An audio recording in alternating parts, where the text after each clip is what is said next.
시청자 여러분 안녕하십니까? 3월 3일 화요일 뉴스7 중북 시작합니다. 미국-이란 전쟁이 나흘째 접어든 가운데 미국은 수만 발의 미사일과 폭탄을 이란에 쏟아부었고 이란은 호르무즈 해협을 완전히 봉쇄하겠다고 위협했습니다. 트럼프 대통령은 장기전을 시사했습니다. 미국과 이란 전쟁의 여파로 코스피가 급락하면서 한때 매도 사이드카가 발동됐습니다. 달러 대비 원화 환율은 20원 이상 올랐습니다. 2월 임시국회의 개혁법안 강행 처리에 국민의힘이 장외투쟁에 나섰습니다. 민주당은 3월 국회에서도 법안 처리를 이어가겠다고 밝혔습니다. 지방선거를 석 달 앞두고 출마 선언이 잇따르는 가운데 충북지사 선거가 여야 모두 좌파전 구도로 전망되고 있습니다.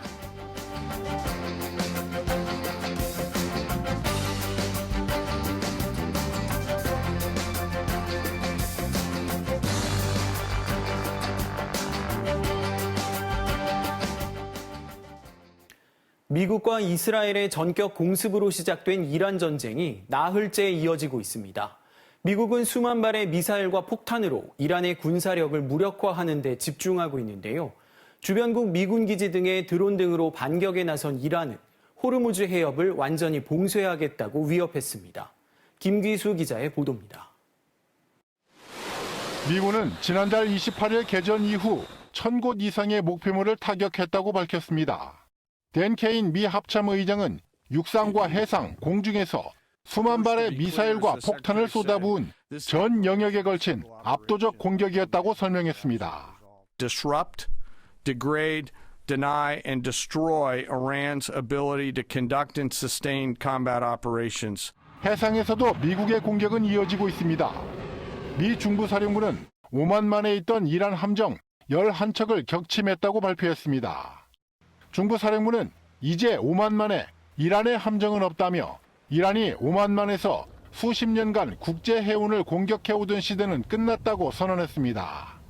이스라엘은 이란의 대리 세력인 레바논 무장정파 헤즈볼라의 지휘소와 무기 저장 시설을 타격했습니다. 이란 역시 이스라엘 텔아비브 등을 겨냥해 또다시 탄도미사일을 날리며 반격했습니다. 이란은 걸프 지역 미국 동맹국들에 대한 공격도 강화하고 있습니다. 미군 시설뿐만 아니라 공항이나 호텔 등 민간 시설까지 공격받자 사우디아라비아, 아랍에미리트 등 걸프 협력회의 6개 나라는 이란에 대한 군사적 대응도 고려하고 있는 걸로 전해졌습니다. 이와 함께 이란은 단 한 방울의 석유도 빠져나가게 하지 않겠다며 호르무즈 해협을 폐쇄하겠다고 위협했습니다. 전 세계 해상 원유 수송량의 약 20%가 통과하는 호르무즈 해협이 봉쇄되면 국제 유가 급등은 불가피합니다.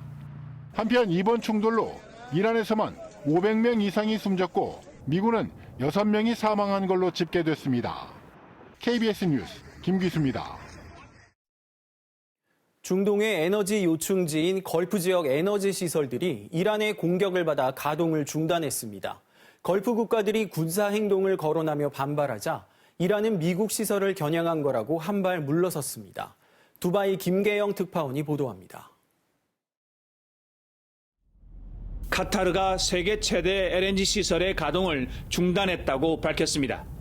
국영기업 카타르 에너지에 따르면 세계 최대 LNG 수출 단지 라스라판이 현지 시각 어제 이란 드론의 공격을 받아 액화 천연가스 생산이 중단됐습니다. 카타르는 전 세계 LNG 공급의 20%를 차지하는데 한국을 포함한 아시아와 유럽 국가들이 주요 수입국입니다. 사우디아라비아도 정유시설 가동을 중단했습니다. 동부해안 라스 타누라에 있는 사우디 최대 정유시설로 접근한 이란 드론을 요격하는 과정에서 불이 나 정유시설이 가동을 중단했습니다. 이 시설은 하루 55만 배럴의 처리 능력을 갖췄습니다. 연쇄 공격의 여파로 국제 원유 가격과 LNG 가격이 폭등하는 등 시장이 요동쳤습니다. 지난달 28일 전쟁 발발 이후 이란의 집중 공격을 받고 있는 GCC, 즉 걸프 협력회의 국가들은 지난 1일 이란을 강력히 비난하면서 군사적 대응에 나설 수 있다고 경고했습니다. 아랍에미리트는 지난 4월간 600개가 넘는 미사일과 드론 공격을 받아 3명이 숨지고 58명이 다쳤습니다. 이란은 걸프 지역 에너지 시설을 노린 게 아니라고 해명하면서도 미국과 이스라엘의 자산은 어디든 공격 목표라고 강조했습니다. 한편 쿠웨이트에서 작전 중이던 미군 F-15 전투기 세대가 쿠웨이트군의 오발로 추락했습니다. 조종사를 포함해 탑승자 6명은 모두 안전하게 비상탈출했으며 양호한 상태라고 미군 측은 설명했습니다. 이번 전쟁으로 중동 하늘길이 사흘째 마비된 가운데 아랍에미리트 일부 항공사는 부분 운항을 재개했습니다. 두바이에서 KBS 뉴스 김계영입니다. 트럼프 미국 대통령이 이란에 대한 군사작전과 관련해 시간이 얼마나 걸리든 상관없다면서 장기화 가능성을 내비쳤습니다. 필요하다면 지상군을 투입할 수 있다고도 밝혔습니다. 워싱턴 김지숙 특파원입니다. 이란 공격 개시 이후 처음으로 공개석상에 등장한 트럼프 대통령. 먼저 이란의 핵 프로그램과 탄도미사일 전력이 미국 본토를 위협하기 직전이었다며 이번 작전의 배경을 다시 한번 설명했습니다. We warned Iran not to make any attempt to rebuild at a different location because they were unable to use the ones that we so powerfully blew up. But they ignored those warnings and refused to cease their pursuit of nuclear weapons. 이란의 미사일 능력 파괴와 해군력 제압, 핵무기 보유 차단 등 4가지 목표도 언급했습니다. 특히 시간이 얼마나 걸리든 상관없다면서 경우에 따라 장기전까지 염두에 두고 있음을 드러냈습니다. From the beginning, we projected 4 to 5 weeks, but we have capability to go far longer than that. We'll do it. 뉴욕 포스트와의 인터뷰에선 지상군 투입 가능성까지 시사했습니다. 트럼프 대통령은 모든 대통령이 지상군은 투입되지 않을 것이다라고 말해왔지만 자신은 지상군 투입에 대해 두려움을 느끼지 않는다며 필요하다면 투입할 수도 있다고 밝혔습니다. 미국인 대다수가 이란 공습에 반대한다는 여론조사 결과에 대해서도 자신은 옳은 일을 해야 한다고 잘라 말했습니다. 여론조사가 중요한 게 아니라며 미치광이들이 통치해온 이란이 핵무기를 보유하도록 방치할 순 없다고 강조했습니다. 미 국방부도 이번 작전의 초기 성과를 설명하며 이란 내 1,000개 이상의 목표물을 타격했다고 밝혔습니다. 트럼프 대통령은 큰 파도는 아직 일어나지도 않았다면서 더 강력한 공세에 나설 수 있다고 경고했습니다. 다만 중간 선거를 앞두고 급등한 국제 유가 등은 트럼프 행정부의 정치적 부담으로 작용할 수 있습니다. 워싱턴에서 KBS 뉴스 김지숙입니다. 미국과 이란의 전쟁 여파로 코스피가 450포인트 넘게 떨어졌습니다. 역대 최대 낙폭인데 한 달 만에 매도 사이드카도 발동됐습니다. 안전자산 선호 심리로 원달러 환율은 20원 넘게 올랐습니다. 이세준 기자의 보도입니다. 미국과 이란의 전쟁 여파로 오늘 코스피는 전장보다 7% 넘게 급락하며 5,791.91에 장을 마쳤습니다. 하루 만에 452.22포인트가 떨어진 건데 역대 최대 낙폭입니다. 지난달 25일 사상 처음 6,000선을 넘었던 코스피는 3거래일 만에 6,000피를 반납했습니다. 오후 12시 5분쯤 코스피 200 선물지수가 5% 이상 하락하며 프로그램 매도 호가 효력을 일시 정지시키는 사이드카가 발동되기도 했습니다. 장 초반부터 외국인이 대거 매도에 나선 가운데 개인이 저가 매수에 나섰지만 역부족이었습니다. 시가총액 상위 종목 대부분 하락했습니다. 삼성전자와 SK하이닉스는 각각 9.88%, 11.5% 하락해 20만 전자, 100만 닉스 타이틀을 반납했습니다. 오늘 코스닥 지수는 전장보다 55.08포인트, 4.62% 하락한 1137.70의 장을 마쳤습니다. 안전자산 선호 심리가 확산하며 달러 대비 원화 환율도 급등했습니다. 환율은 오후 3시 30분 기준 전 거래일보다 26원 40전 오른 1,466원 10전으로 마감했습니다. 금융시장의 변동성이 커지자 정부도 대응에 나섰습니다. 재정경제부는 관계기관 합동 비상대응반 회의를 열고 중동 상황과 국내외 금융시장 영향 등을 논의했습니다. 국내외 에너지 금융시장을 24시간 모니터링해 이상 징후가 보이면 시장 안정 프로그램을 즉각 가동하겠다고 밝혔습니다. 중동 상황으로 피해를 본 중소 중견기업에겐 자금 지원과 금리 감면 등 금융 지원을 제공합니다. 또 투자자들의 불안 심리에 편승한 가짜뉴스 유포 등 불공정 행위에 대해서는 무관용 원칙으로 엄단할 방침이라고 밝혔습니다. KBS 뉴스 이세중입니다. 2월 임시국회 마지막 날인 오늘도 필리버스터 전국 후폭풍이 이어졌습니다. 2월 임시국회, 이른바 개혁 법안 강행 처리에 국민의힘은 장외투쟁에 나섰는데요. 민주당은 3월 국회에서도 법안 처리를 이어가겠다고 밝혔습니다. 대구 경북 행정통합법안 보류를 두고도 여야는 서로 내탓을 했습니다. 원동희 기자입니다. 2월 국회에서 강행 처리된 이른바 사법개혁 3법은 이재명 장기 독재의 신호탄이라고 국민의힘은 주장했습니다. 이재명 대통령이 거부권을 행사해야 한다면서 국회에서 청와대까지 법안의 부당성을 알리는 행진을 벌였습니다. 장기 독재의 꿈을 버리고 헌정 질서를 수호하기 위해 사법 파괴 3법에 대해서 거부권을 행사해야 할 것입니다. 민주당은 이런 장외투쟁이 내부 갈등 수습 목적에 이른바 윤어게인 세력을 향한 꼬리 흔들기일 뿐이라 비판했습니다.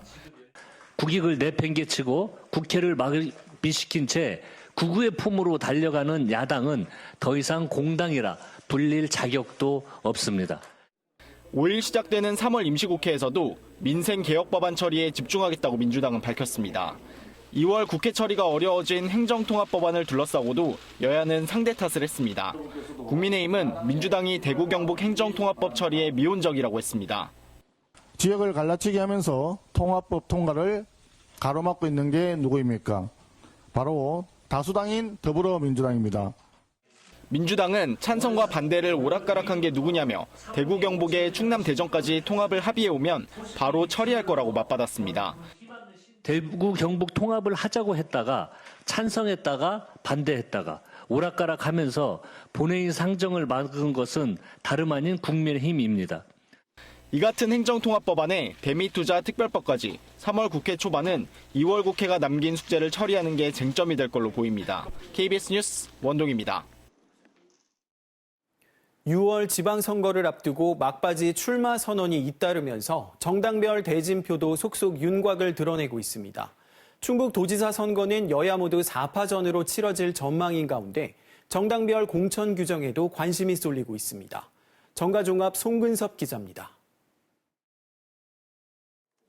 일찌감치 충북지사 출마를 선언했던 국민의힘 소속 조기령 전 충주시장이 지사 선거 출마를 공식 선언했습니다. 조 전 시장은 12년 시정 경험을 바탕으로 지역별 수건사업 해결에 힘써 3선 시장으로서의 역량을 균형 발전에 쏟겠다고 밝혔습니다. 내일 출마 회견 예정인 윤갑근 전 도당위원장까지 합류하면 충북지사 선거의 거대 양당 모두 4대4 경쟁 구도로 굳어지는 모양새입니다. 대진표가 상대적으로 일찍 짜여진 민주당은 후보 간 신경전이 가열되고 있습니다. 더불어민주당 신용환 충북지사 예비후보는 당내 경쟁주자인 노영민, 송기섭, 한범덕 예비후보의 민주당 정체성에 대해 무제한 토론을 제안했습니다. 당내 여론조사에서 과거 박근혜 정부 시절 1억을 사용한 것이 당원 모독이라며 당내 경쟁자들이 공세에 나서자 반박에 나선 겁니다. 기초자치단체장 출마 선언도 잇따랐습니다. 충주시장 출마를 선언한 국민의힘 권혁중 전 문화체육관광부 부의사관은 지역성을 살린 중원 제1문 건립과 아시아 베이스볼 챌린지 출범 등을 약속했고 국민의힘 이찬구 제천발전위원장은 제천관광공사 설립과 데이터센터 유치 등을 통해 제천의 확실한 변화를 이끌겠다며 제천시장 출마를 선언했습니다. 국민의힘 박노학 전 음성부 군수도 충청권 광역철도의 음성 연장과 반도체 첨단산업 클러스터를 약속하며 음성군수 선거에 출사표를 던졌습니다. 정치권이 선거 채비에 속도를 내는 가운데 공천 규정도 보다 구체화되고 있습니다. 당원 명부 유출 여파를 겪은 민주당은 권리당원과 여론조사 비중이 각각 50%인 기존 방침과 달리 100% 여론조사로 공천하는 방안도 검토하고 있습니다. 지난주 공천관리위원회를 출범시킨 국민의힘은 모레부터 공천 신청을 접수할 예정입니다. KBS 뉴스 송근섭입니다. 지방선거를 앞둔 출마 주자들의 출판 기념회도 이어지고 있습니다. 그런데 출판 기념회에서 모인 돈이 얼마인지 또 이렇게 모인 돈은 어떻게 쓰이는지 감시할 장치가 없다 보니 선거철마다 비판 여론이 끊이지 않고 있습니다. 이유진 기자입니다. 지방선거 출마자는 선거 90일 전까지 출판기념회를 열 수 있습니다. 때문에 법적 금지 시한을 앞둔 이맘때면 현직 단체장을 비롯해 얼굴을 알리려는 정치 신인 등 선거 출마주자들의 출판기념회가 연일 이어지곤 합니다. 현행법상 출판기념회의 경우 전체 모금액을 신고할 의무도 모금 한도에도 제한이 없습니다. 선거 때마다 출판기념회를 사실상 정치자금 모금 수단으로 악용한다는 비판에서 자유롭지 못한 이유입니다. 특히 현직 단체장은 공무원과 관계기관이 구매에 눈치를 볼 수밖에 없어 경조사비 명목으로 웃돈을 얹어 사는 경우도 많습니다. 단체장이라는 지위와 권한 때문에 보이지 않는 압박을 낳을 수 있어서 현직 단체장의 출판 기념회는 매우 부적절하다고 생각을 합니다. 이 같은 논란에 이재영 증평군수는 불필요한 부담을 줄 수 있다며 지난해 말 출판 기념회를 열려다 취소했고 오히려 출판 기념회를 열지 않겠다고 선언해 역홍보 수단으로 활용하는 선거 출마자들도 있습니다. 세를 과시하거나 아니면 좀 우려되는 부분이지만 정치 자금 모금 창구로서의 역할을 한다. 정치 불신의 방향으로 갈 수밖에 없다. 지난해 김민석 국무총리가 후보 시절 출판 기념회로 후원금을 모았다는 논란이 불거져 출판 수익금을 정치자금으로 규정하는 이른바 검은봉투법이 발의됐지만 국회 계류 중입니다. 그러나 앞서 지난 19대와 20대에도 비슷한 내용의 법안이 발의됐지만 국회 문턱을 넘진 못했습니다. KBS 뉴스 이유진입니다. 잠시 제동이 걸리긴 했지만 대전 충남 행정통합 추진에 이미 출범한 충청광역연합이 동력을 상실할 수 있다는 우려가 나오고 있습니다. 전문가들은 자치단체들의 이딴 통합 움직임에 대응할 광역연합의 기능 강화와 지원이 절실하다고 한 목소리를 내고 있습니다. 송국회 기자입니다. 충청광역연합은 수도권 1급 체제에 대응하기 위해 충청권 4개 시도가 2024년 12월 설립한 우리나라 최초의 특별 지방자치단체입니다. 행정구역은 그대로 두고 충청권 전체 발전을 위해 각 자치단체로부터 이관받은 20여 개의 광역 업무를 수행합니다. 대전 충남 통합이 급물살을 타자 세종은 행정수도 위상 강화를, 충북은 특별자치도를 내세우며 독자 노선을 강화하고 있는 상황. 자칫 충청광역연합의 동력이 사라지는 것 아니냐는 우려가 나오는 이유입니다. 충청광역연합의 틀은 유지될 거라고 생각을 합니다. 충청광역연합의 규약이라든지 그와 관련된 조례들이 있는데요. 그 조례들도 정비할 계획입니다. 전문가들은 대전 충남의 행정통합과 별개로 초광역적인 연대는 더 강화돼야 한다고 지적합니다. 정부의 국가균형 발전 전략인 5극 3특 속에 충청권 안에서도 각 시도마다 차별화된 전략 산업을 안배해 지원해야 하는 만큼 협의기구로서 광역연합의 역할이 중요하다는 겁니다. 그러나 출범 1년을 맞은 광역연합의 광역사무는 각 시도 업무와 중복돼 역할 분담이 모호하고 유일하게 맡은 국가사무는 광역 간선 급행버스 구축뿐입니다. 충청광역연합의 기능 확대가 절실한 이유입니다. 충청권 전체 산업에서의 그 역할 설정 부분이 훨씬 더 앞으로 중요해지기 때문에 충청광역연합이 대전 충남 통합으로 말미암아 역할이 축소되지는 않는다고 봅니다. 충청광역연합의회도 최근 광역연합의 기능과 역할 강화, 국가 재정 지원을 촉구하는 건의문을 채택해 정부에 전달했습니다. KBS 뉴스 송국혜입니다. 공천헌금 의혹 당사자인 무소속 강선우 의원과 김경 전 서울시 의원이 구속기로에 섰습니다. 오늘 영장 심사를 받는 이들은 2022년 지방선거를 앞두고 공천의 대가로 금품을 주고받은 혐의를 받고 있는데요. 구속 여부는 이르면 오늘 밤 결정될 걸로 보입니다. 윤아림 기자의 보도입니다. 서울중앙지법은 오늘 오후 2시 반부터 무소속 강선우 의원에 대한 구속영장 심사를 진행하고 있습니다. 지난달 국회에서 체포동의안이 통과돼 현역 의원임에도 영장 심사를 받게 된 강 의원. 이런 일로 국민께 심려를 끼쳐드려 다시 한번 죄송하다는 말씀 올립니다. 법정에서 성실하게 소명드리도록 하겠습니다. 강 의원은 지난 2022년 1월 서울 용산구의 한 호텔에서 공천의 대가로 김경 전 서울시 의원에게 1억 원을 받은 혐의를 받습니다. 당시 강 의원은 더불어민주당 서울 강서갑 지역위원장이자 서울시당 공천관리위원이었습니다. 이후 김 전 시의원은 해당 선거에서 지역구 단수 공천을 받아 당선됐습니다. 김 전 시의원에 대한 구속영장 심사는 오늘 오전 10시부터 2시간 반가량 진행됐습니다. 1억 원은 공천의 대가가 맞습니까? 앞서 경찰 소환 과정에서 김 전 시의원은 자수서를 제출하며 금품을 건넨 사실 등을 인정했습니다. 강 의원 측에서 먼저 돈을 요구했고 이에 현금 1억 원을 담은 쇼핑백을 건네줬다는 입장입니다. 반면 강 의원은 금품인 줄 몰랐고 알고 나서 모두 반환했다며 혐의를 부인하고 있습니다. 두 사람 심사에선 증거인멸 가능성이 쟁점이 될 전망입니다.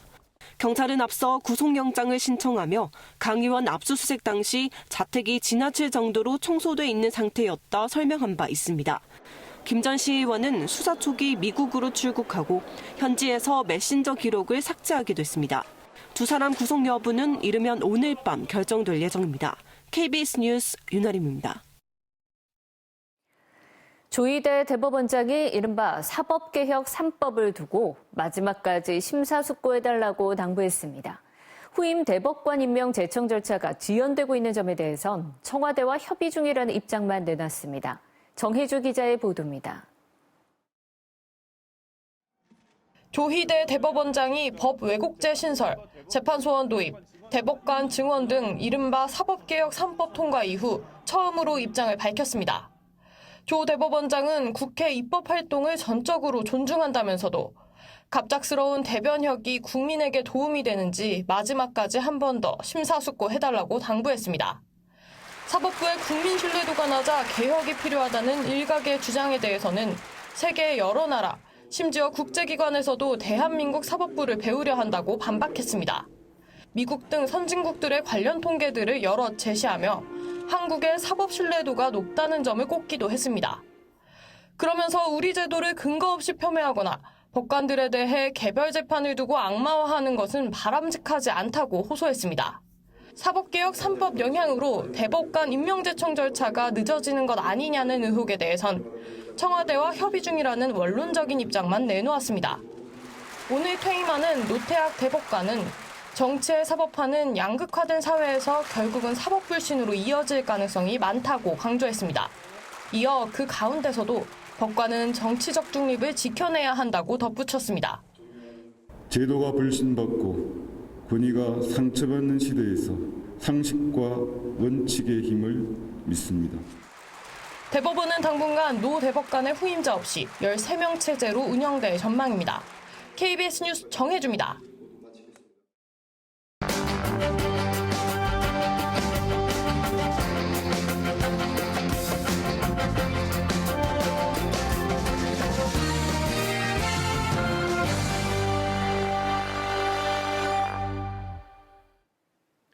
이번에는 KBS 충주 스튜디오 연결해 북부권 소식 살펴보겠습니다. 박은지 아나운서 전해주시죠. 네, 충주입니다. 충주사회단체연합회는 오늘 충주시청에서 기자회견을 열고 일방적인 흡수 형태의 통합은 받아들일 수 없다며 한국교통대학교와 충북대학교의 통합에 반대의 뜻을 밝혔습니다. 이들은 또 교명과 본부를 충북대로 유지하는 방안이 거론되는 건 지역 균형 발전 취지에 어긋난다며 통합협의 과정을 공개하라고 촉구했습니다. 두 대학은 지난달 통합합의서에 서명하고 내년 3월 통합대학 출범을 목표로 후속 절차를 진행하고 있습니다. 제천시가 치매치료관리비 지원사업 대상자 선정 기준을 대폭 완화했습니다. 제천시는 올해부터 치매 진단을 받고 약을 복용 중인 기준 중위소득 120% 이하 환자에 대해서 기존 건강보험료 기준 대신 신청자 본인과 배우자의 소득과 재산만 반영해 지원 대상자를 선정한다고 밝혔습니다. 대상자로 선정되면 치매 약제비와 진료비 본인 부담금을 월 최대 3만 원, 연 36만 원 한도에서 지원받을 수 있습니다.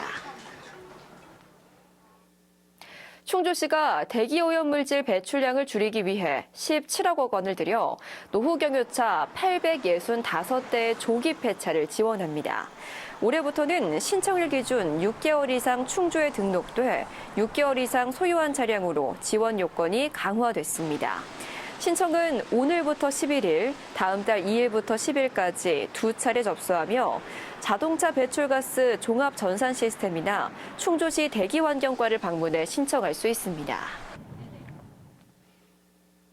충주시가 동지역 통장의 집 456곳의 현판을 15년 만에 모두 교체했습니다. 충주시는 낡고 변색돼 민원이 제기됐던 기존 현판을 가벼운 알루미늄 소재로 바꾸고 민원 봉사의 집이라는 명칭 역시 통장의 집으로 변경했다고 밝혔습니다. 충주시는 하반기에는 면지역 이장의 집 357곳의 현판도 교체할 계획입니다.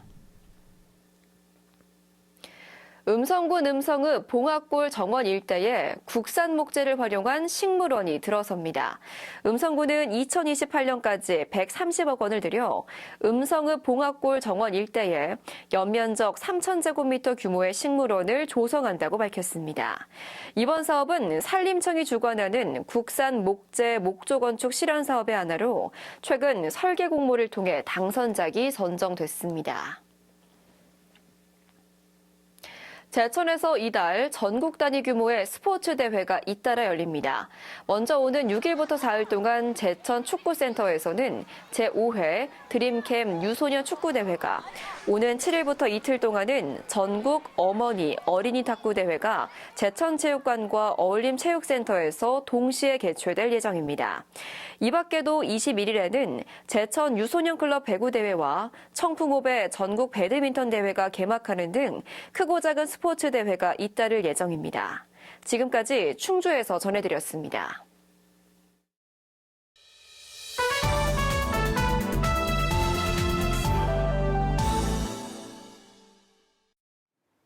오늘이 정월 대보름인데요. 지난 주말엔 정월 대보름을 앞두고 곳곳에서 다양한 행사가 열렸습니다. 달빛 아래 펼쳐진 전통놀이 한마당을 화재 현장 이곳에서 전해드립니다.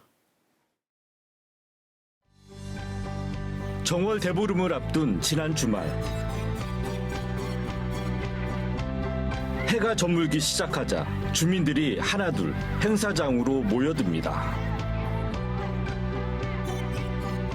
오늘 손자랑 지불놀이 한다고 그래서 지불놀이 하러 왔어요. 예전에는 분유통에다가 못을 박아서 거기다 이제 불을 지펴서 이렇게 빙빙 돌려가지고서 재밌게 놀았거든요. 예, 그 추억이 있어서 여기 한번 와봤습니다. 마을과 공동체가 함께 모여 건강과 풍년을 기원하는 날. 한 해의 소원도 적어봅니다. 올해 아프지 않고 행복하게 살고 싶어서 이렇게 적었고요. 새해 너무 많이 아팠어가지고 건강하게 살고 싶습니다. 구멍을 뚫어놓은 빈 깡통. 정월 대보름 무렵 논이나 밭둑에 불을 놓아 해충이나 잡초를 없애며 풍년과 마을의 안녕을 기원하던 지불놀이를 위한 준비물입니다. 세월이 흘러 낯선 풍경이 됐지만 추억은 여전합니다.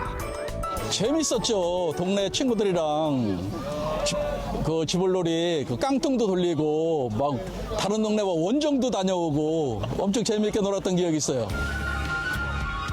좋은 기운이 가득하길 바라는 마음을 나누는 시간. 단순한 놀이를 넘어 세대가 함께 어울리고 지역 공동체의 유대를 확인하는 자리이기도 합니다. 이렇게 해갖고 던지면 되는 거야. 앞으로 돌려야 돼. 그러면 불이 훨훨 잘 타. 지불놀이 처음이긴 한데 뭔가 불이어서 무서울 것 같긴 한데 그래도 재밌을 것 같아요. 어둠이 짙어지자 하늘 위로 둥근 달이 모습을 드러내고 깡통을 빙빙 돌리며 지불놀이를 즐깁니다.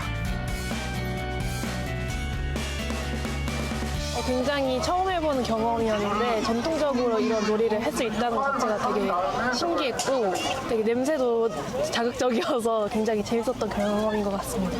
동네 이곳저곳에서 모여가지고 참 친구들도 많이 모여가지고 했는데 오늘은 얼마 안 모인 것 같아요. 그 당시보다는. 그래가지고 오늘도 더 그때보다도 소중한 시간인 것 같습니다. 한 해의 첫 보름달이 뜨는 날. 달빛 아래 건강과 행복을 비는 마을의 밤이 깊어갑니다. 지불놀이로 또래 집단은 물론 그 위에 형들과도 뭉칠 수가 있었고 강한 공동체 의식을 갖게 됐어요. 그래서 그런 것들이 우리 동네에 다시 재현이 되면 그 힘으로 아이들 간의 소통이나 사회적 문제조차도 다 녹여낼 수 있지 않을까. 그런 바람이 있어서 이 지불놀이 행사를 선택한 겁니다. 예부터 정월 대보름엔 호두나 땅콩, 밤 같은 견과류를 깨물어 먹으며 나쁜 기운을 떨쳐냈습니다. 그러면 이런 딱딱한 견과류 같은 거를 입으로 딱 해가지고 예분을 찍는 거예요. 휘영청 밝은 달 아래 손을 맞잡고 풍요와 화합을 기원하는 강강수월래로 흥을 더합니다.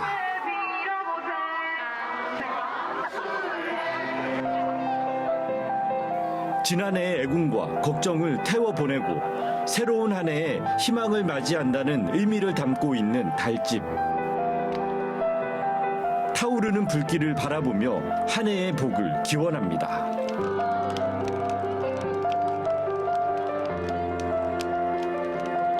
올해 고등학교 입시를 하는데 원하는 고등학교에 꼭 가고 싶습니다. 저는 우리 가족 건강하게 해달라고 썼는데 진짜로 우리 가족이 건강해질 것 같아요. 빠르게 변하는 시간 속에서도 같은 달을 바라보며 깊은 마음을 나누는 정월 대보름의 밤이 깊어지고 있습니다.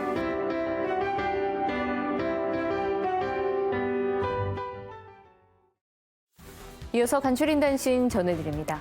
진천구는 통계청 조사 결과 지난해 합계 출산율이 1.05명으로 2년 연속 충북 시군 가운데 가장 높았다고 밝혔습니다. 이는 전국 평균 0.8명을 웃도는 수치로 지난해에 이어 합계 출산율 1명대를 유지했습니다. 합계 출산율은 가임기 여성 1명이 평생 낳을 것으로 기대되는 평균 출생아 수로 출산력을 파악하는 대표 지표입니다. 영동군 황감면 노근리 일대에 지하차도와 연결 도로가 신설됩니다. 영동군과 국가철도공단은 올해 하반기 노근리 쌍굴다리 경부선철도 인근 부지에 143억 원을 들여 2차선 규모의 300여 미터 길이 지하차도와 연결 도로를 조성한다고 밝혔습니다. 영동군은 지하차도 신설이 지역민의 수건 사업이라며 실시 설계와 토지 보상 협의 등 사전 절차를 서두르겠다고 설명했습니다. 아열대 작물인 제주 감귤이 보은에서 처음 출하됐습니다. 이번에 출하된 감귤류는 유라, 황금향, 미래향 3개 품종 200kg 규모로 보은군 탐부면의 한 시설 농가가 2022년부터 2년 동안 제주에서 450여 그루를 들여와 시범 재배에 성공했습니다. 해당 농가는 오는 10월부터 12월까지 3톤 규모의 출하를 위해 올해부터 본격 재배를 시작하는 한편 보은군은 시설 개선비 5천만 원을 지원할 예정입니다. 신한은행이 다자녀 가정의 주거 환경을 개선하는 데 써달라며 충청북도에 1,500만 원을 기탁했습니다. 이에 따라 충청북도는 오는 20일까지 각 시군을 통해 지원 가구 10곳을 선정하고 창호 교체, 주방, 화장실 등 노후시설 정비를 비롯해 누전, 화재 예방을 위한 안전 보강 등을 추진할 계획입니다. 지원 대상은 3자녀 이상 다자녀 가구 가운데 중위소득 100% 이내 가구입니다.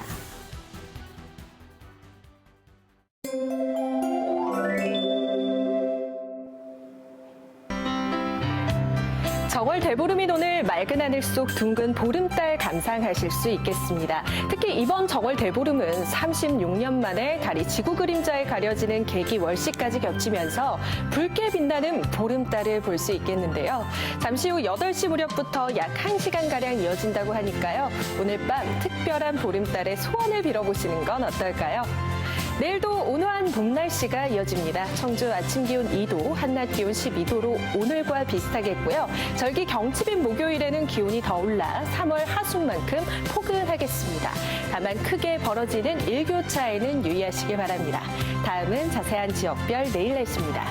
내일 아침 기온 청주 2도, 충주와 증평 영하 2도, 제천과 괴산은 영하 3도로 출발하겠고요. 아침 출근길 안개가 껴 시야가 답답하겠습니다. 한낮 기온은 청주 12도, 충주와 음성 11도, 제천은 10도로 오늘과 비슷한 분포를 보이겠습니다. 이번 한 주 대체로 맑은 날이 많겠지만 목요일과 금요일 사이에는 비나 눈이 내릴 전망입니다. 날씨였습니다. 뉴스7 충북 마칩니다. 시청해주신 여러분 고맙습니다.